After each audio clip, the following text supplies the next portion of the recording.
La Nissan 350Z de Rachel Taylor sera rendue hommage récemment au Gold Rush Rally 2022. Maintenant, grosse anecdote, c'est pour ça qu'elle accepte d'aider le joueur en devenant son manager. Rachel Taylor, une icône de la saga Need for Speed? Yo les geeks, que tu sois une girl ou un gars, aujourd'hui sur All Motor Glory je vais vous parler d'une icône du jeu vidéo automobile. Vous avez vu le titre et la miniature, n'est-ce pas? Aujourd'hui dans cette histo perso, dans cette vidéo d'histoire de personnages, l'on va parler de l'icône qui a bercé notre enfance ou adolescence, de l'icône de Need for Speed Underground 2, de Rachel Taylor. Qu'est-ce que Need for Speed Underground 2? Qui est Rachel Taylor? Qui est Brooke Burke? Vous le saurez dans cette vidéo. EA Games. Challenge everything.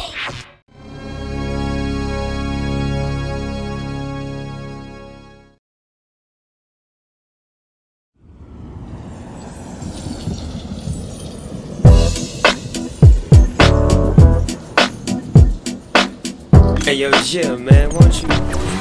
L'interprète de Rachel. How you do it, man? Une interprète qui correspond totalement au personnage de Rachel. Rachel Taylor est interprétée par Brooke Burke, de son nom complet Brooke Lisa Burke. Et à celui qui veut faire un jeu de mots là-dessus, Pour rester calme, ok? Le premier qui poste son commentaire pour dire Cette blague sur son nom. que je descends. Brooke Burke est une mannequin et une animatrice de télévision américaine née le 8 septembre 1971 à Hartford, dans le Connecticut. Elle est d'origine irlandaise et, accrochez-vous bien, française!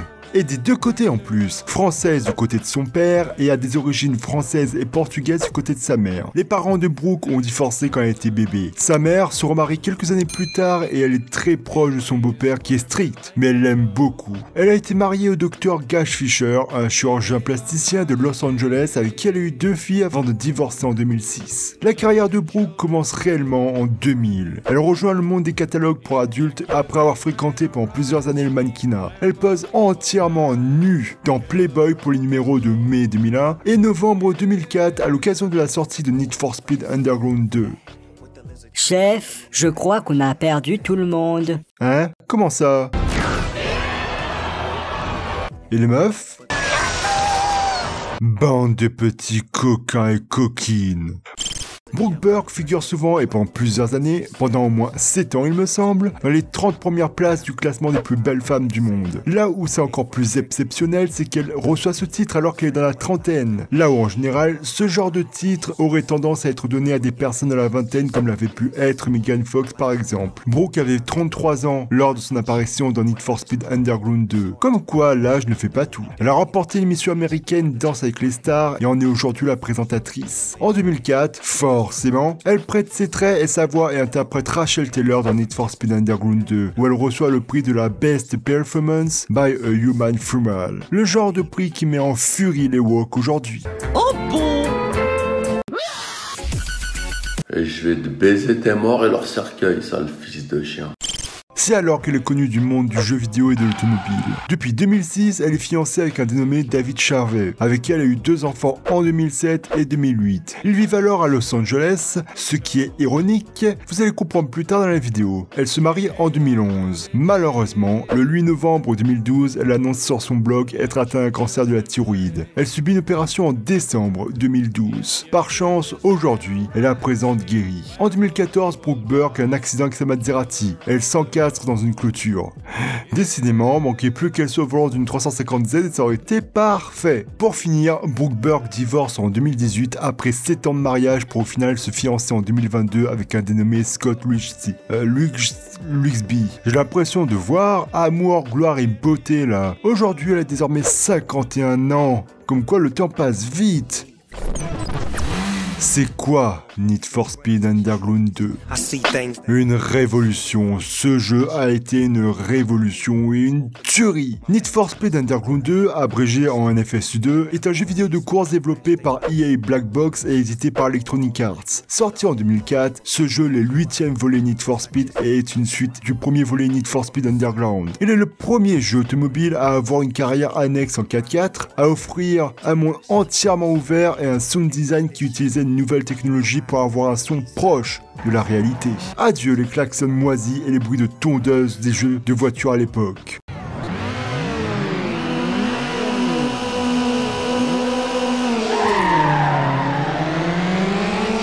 Ouah, c'est laid! Bonjour les vrais sons de voiture et les bons bruitages.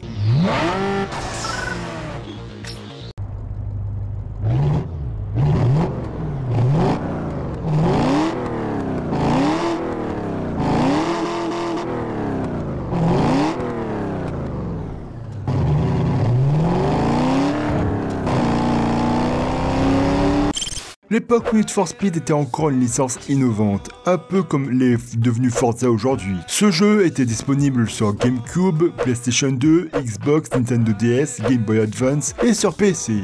Ah ouais, ça a bien changé les PC. Et notre version est sortie sur PlayStation Portable en 2005 intitulée Need for Speed Underground Rivals. Ce jeu fait suite au premier volet. Le protagoniste que l'on incarne dans le premier justement est considéré comme un conducteur urbain imbattable et respecté. Mais un homme, craignant que la réputation du protagoniste vienne souiller ses affaires et son territoire, lui tend immédiatement un piège. Il contacte le joueur lui demandant de rejoindre son équipe. Mais dans l'obscurité totale, un Hummer noir avec pare-buffle, apparemment invisible, fait valser la Nissan Skyline du joueur qui atterrit dans le coma. Ah! Il reste pendant 6 mois en convalescence et au réveil décide de se rendre à Bayview pour éviter les représailles et prendre un nouveau départ. Il doit alors tout recommencer de zéro, dans une ville qu'il ne connaît pas et loin de ses amis. Il doit alors vite se faire connaître dans le milieu de la course et devenir le meilleur pilote de la ville. Pour ce faire, Samantha demande à son amie Rachel de l'accueillir. Rachel aide le joueur tout au long du jeu en devenant son manager. En fait, ce Need for Speed est plus avancé en matière de personnalisation et le jeu propose une ville divisée en 4 arrondissements interconnectés. Downtown, Beacon Hill, Jackson 8 et Collarborough, déverrouillables en 2 parties, Est et Ouest. Rachel Taylor.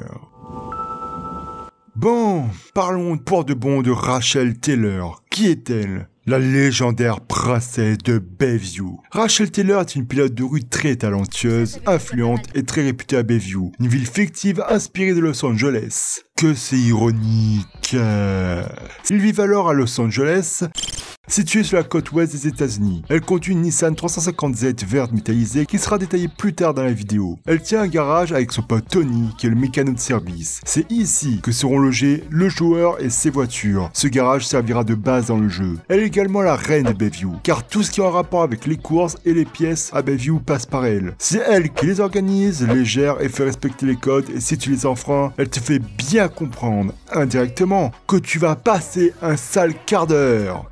Je vais t'expliquer comment ça se passe ici. À Bayview, tout ce qui touche à la course passe par moi.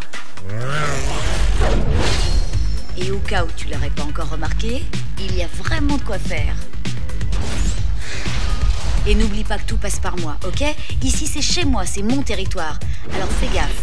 Elle est également mise au courant de toutes les nouvelles voitures qui arrivent en concession. Dès les premières minutes du jeu, l'on comprend à quel point elle est ultra importante et réputée à Bayview lorsqu'on conduit sa 350Z. Rachel est une amie très proche de Samantha. C'est pour ça qu'elle accepte d'aider le joueur en devenant son manager, car elle a tout à perdre en aidant le joueur si celui-ci n'était pas un ami de Samantha. Elle aide également le joueur à gagner sa réputation à Bayview. D'ailleurs, il y a une théorie assez célèbre aux USA sur elle. La raison pour laquelle les flics sont absents de Bayview serait due au fait qu'elle est tellement pétée de thunes et tellement influente qu'elle aurait arrosé les flics pour les garder sous silence. Dans le jeu, Rachel donne au joueur un tutoriel au début qui explique comment utiliser le système SMS, la mini-carte, la carte et comment accéder aux événements. Elle laisse le joueur conduire sa Nissan 350Z pour la rencontrer chez un concessionnaire automobile. À ce moment-là, le joueur aura 2 choix. Soit d'aller directement chez le concessionnaire, soit de participer à des courses, à des poursuites et à une course cachée avec la voiture de Rachel pour gagner de l'argent. Problème, c'est que Rachel devient de plus en plus en colère contre le joueur, le menaçant sévèrement. Tu sais quoi? Je lâche le mot. Les courses, c'est fini. Le temps que tu mets à arriver jusqu'ici, ça joue pas pour toi. T'attends pas à ce que je te rappelle de sitôt. Mais elle lui pardonne finalement en arrivant à la concession. Sans doute le charme du joueur qui a fait effet, lol. Rachel aide fréquemment le joueur tout au long du jeu en lui donnant des conseils sur la conduite, l'emplacement des boutiques secrètes, les événements importants et parfois les événements cachés. Étant notre manager, c'est elle qui s'occupe des sponsors, des couvertures de magazines, etc. en échange d'une part du gâteau. La caisse de Rachel. Elle conduit une Nissan 350Z verte métallisée avec un Vinyls Art Factory 6 qui est un graphique de dragon avec des flammes violettes et peut être vu dans le menu de réglage si le joueur lance le mode carrière pour la première fois. Elle est équipée d'un kit carrosserie Mantis, d'un capot en fibre de carbone Twister, d'un ensemble de jantes Racing Art CP F-Tune R20 qui à cause de cette caisse coûte une blinde aujourd'hui, d'un échappement Ace, de phares Voltage, de phares arrière Reaper et un béquet Lex 42. La carrosserie comprend deux autocollants de marque, un autocollant HKS noir sur l'aile arrière gauche et un autocollant Sparco noir sur l'aile arrière droite. Cette voiture a des vitres teintées noires situant entre une teinte de 65 à 75%. Anecdote. Un bug peut faire apparaître le SMS de colère de Rachel plus tard dans le jeu si le joueur lui rend immédiatement sa voiture. SMS qui est censé apparaître au tout début du jeu lorsqu'on décide de faire toutes les courses avec sa 350Z. Rachel est répertoriée comme une connaissance de Rose Largo dans Need for Speed Undercover. Dans Need for Speed Underground 2 Shadow, une édition du jeu exclusive au Japon créée par l'artiste du même nom, Rachel conduit une Nissan 350Z noire avec un vinyle exclusif doré, qui rend bien effectivement sur la couverture mais pas fameux dans le jeu. Une Nissan 350Z abandonnée de Rachel Taylor peut être déverrouillée dans Need for Speed Payback. Maintenant, grosse anecdote concernant le développement. Les fichiers du jeu d'Underground 2 contiennent deux pré-réglages de de voitures inutilisées, dont une Mitsubishi Lancer Evolution 8 dans un état inachevé avec le famoso 4G63T et une Mazda RX-8 avec un famoso Moncel Renesis Turbo. RX-8 qui sera reprise pour créer la caisse de Mia dans Most Wanted. Les deux étaient censés être les voitures de Rachel, mais ont ensuite été abandonnées au cours du développement pour la Nissan 350Z. Et ils ont bien eu raison, non? La Nissan 350Z de Rachel Taylor sera rendue hommage récemment au Gold Rush Rally 2022. Rachel Taylor est encore très connue aujourd'hui comme vous allez le voir à la fin. Un rallye qui va de Las Vegas à Miami par une dénommée et regrettée Rachel Larat. Elle s'est basée sur une Mercedes AMG GTS sur lequel elle a mis la déco Art Factory 6 de la 357 de Rachel Taylor, peint les jantes en doré et mis un capot en carbone verni. Et ceux qui la suivent ou ceux qui suivent Franck le savent. Mais cette Rachel est malheureusement décédée 2 jours après le Gold Rush Rally cette année, le 23 juin 2022. Et c'est pour la rendre hommage que Franck fera un épisode entier avec tous les moments avec elle, sans oublier la fameuse cascade de Franck qui est devenue symbolique aujourd'hui, où Franck passe de la MG GTS Rachel Taylor Edition de Need for Speed à sa réplique d'Honda S2000 de Suzuki de Fast and Furious 2, ce qui donne vraiment quelque chose de symbolique. Hey, la France! Ils sont fous les Français! Oh my god! Oh my god! Oh my god! What? Rachel Taylor aujourd'hui.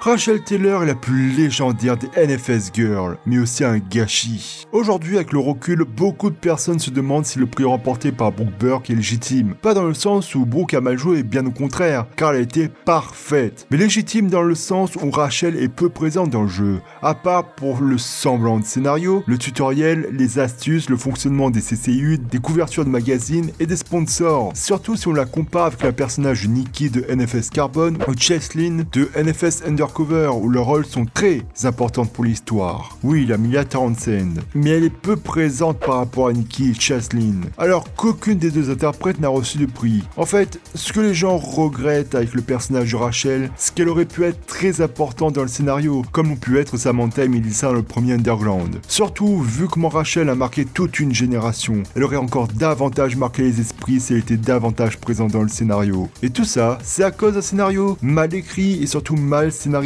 avec cette BD à la sauce Max Payne. À un point où j'en suis sûr qu'ici très peu de gens se souviennent du prénom de tous les personnages d'Underground 2. Et du coup, on se retrouve avec le cas typique d'un personnage avec un gros potentiel mais totalement gâché selon les fans. Et petite précision, malgré avoir dit tout ça, Underground 2 est et restera à jamais mon jeu vidéo préféré. Seul Nier Automata lui aura enlevé la place numéro 1. Mais à part ça, qu'est-ce qui est devenu Rachel Taylor aujourd'hui, la pop culture, et après 18 ans d'existence? Elle est devenue LA représentante ultime de tous les Need for Speed, du moins de Need for Speed Underground, premier du nom, jusqu'à Undercover. Si tu demandes à quelqu'un de citer qui représente le mieux Need for Speed, elle te sortira direct Rachel, ensuite suivi de Nikki, Mia et deux reines de course de Pro Street, etc.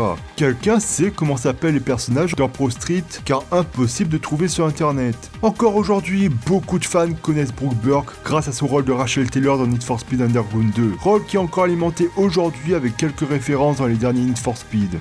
Beaucoup de personnes sont très attachées au personnage de Rachel car bien qu'elle soit très peu présente dans Need for Speed, elle a marqué toutes les personnes qui ont découvert Need for Speed à l'époque. Mais surtout, elle a vraiment ce quelque chose que l'interprète de Samantha, Melissa, de Mia Townsend, de Nikki, de Cheslin n'ont jamais réussi à avoir. Ce quelque chose, c'est son physique, n'est-ce pas? Pas que, il y a certes son physique et son look, mais il y a aussi autre chose. Je vois. Rachel Taylor a véritablement marqué et marque encore tous les esprits aujourd'hui. Il est clair que l'une des raisons pour laquelle tout le monde attend un remake ou une suite de Need for Speed Underground 2 depuis 15 ans, en plus du genre lui-même qui est jouissif avec son aura si particulière, c'est vraiment l'idée de revoir Rachel Taylor. Et même l'actrice Brooke Burke est encore attachée à ce rôle depuis tout ce temps d'après les interviews. Et qui sait, peut-être qu'elle réapparaîtra dans un Need for Speed, en espérant que la licence ne meure pas à cause du prochain Need for Speed Unbound. Parce que oui, c'est officiellement dit par EA, et monsieur JCK avait précisé, si Need for Speed Unbound flop comme Need for Speed Heat, EA mettra fin à Need for Speed comme Namco l'a fait pour Ridge Racer.